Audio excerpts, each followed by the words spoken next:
The average San Diego home is now over $1 million, which is an 11% increase from a year ago. Here to talk about the reasons behind this spike and whether or not there's a crash in our future is San Diego real estate agent Jim Bottrell. Jim, good morning. Good morning. Okay, we were just sitting here talking, and you said, do you think the average viewer knows the difference between the average price and the median price? Yeah, the median is something that all the statistics, so it's actually the median price is now $1,031,000. Okay. Yeah, so that's over $1 million, broke to $1 million. But the median isn't really a good number, and this is what they always use, is the median is exactly how many houses sell above and how many sell below. So if there was 1,000 houses, there would be 500 that sold above the number and 500 that sold below. So if we start selling a lot of condos, not so many single family residences, you would see that number tick down. Okay. But that doesn't mean the single family residences are worth less. Okay. So just so everybody understands that out there. Okay, so the reality is, put in simple terms, The is average that the has gone market up. it's gone up significantly. But over $1 million, no. Okay. What do people need to know here? I mean, is there, because people are sitting there watching the numbers go up and go, is it going to crash? Yeah, there's a lot of people crashing. So let's just go back and talk about why we've had our run up. Okay. All right. So in 2020 and 2021, the housing prices were skyrocketing because interest rates were going so low.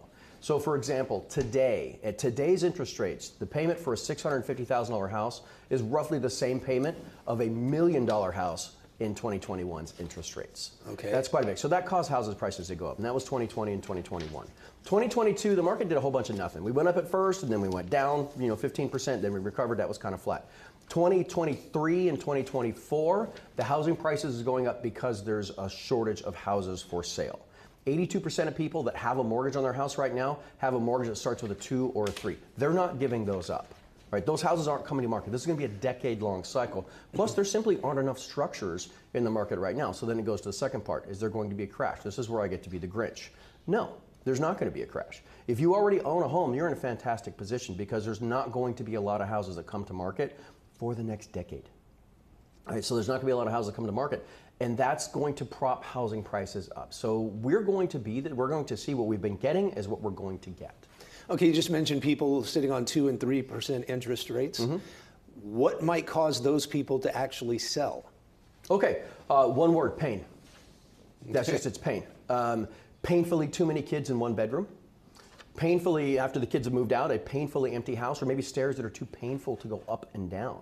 That is the only reason people are going to start to walk away from their house that has a super low interest rate, even if that house doesn't meet their needs.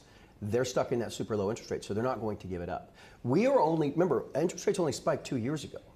This is a decade-long process. Mm-hmm. This is going to take a long time. So that, again, is going to prevent a crash from happening.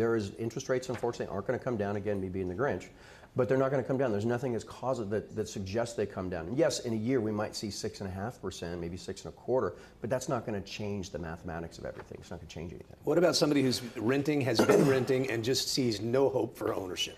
Well, that's two things. One is, and there's a lot of those people out there, and I'm not going to lie to you, it's as hard as I've ever seen. I've been doing this for 20 years now. It is hard. That first house is always going to be the hardest, but there are a lot of programs out there. There's a ton of first-time home buyer programs, low down payment assistance, no down payment assistance, payment assistance programs, and if you've got a really good agent, by the way, they can also write in the offer that the seller will do what's called a buy down and subsidize the person's mortgage interest rate for the first 3 years. So they get an artificially lower interest rate for the next 3 years. That is huge.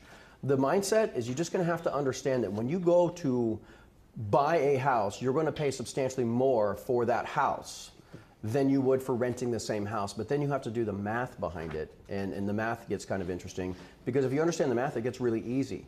Part of that payment is principal reduction. That's still your money. It goes from your checking account into your asset, the house. It's still your money. And then the property taxes and the interest portion of your payment, which is the majority of the payment these days, those are tax deductible. So a person who owns a home pays substantially less income taxes on their wages than somebody that rents a house. And the third part is the appreciation. We've been seeing houses going up. That money's yours now. It's not the landlord's anymore. Now It's yours. And that's why we see very, very few people that ever embark upon owning that first home, become homeowners, which the first one's the hardest. But very few people, once they own a home, ever become renters again. That's usually associated, if it happens, it's rare. It's usually associated with some sort of life event. All right, good stuff, Jim. Jim Bottrell, appreciate it. All right. Good info.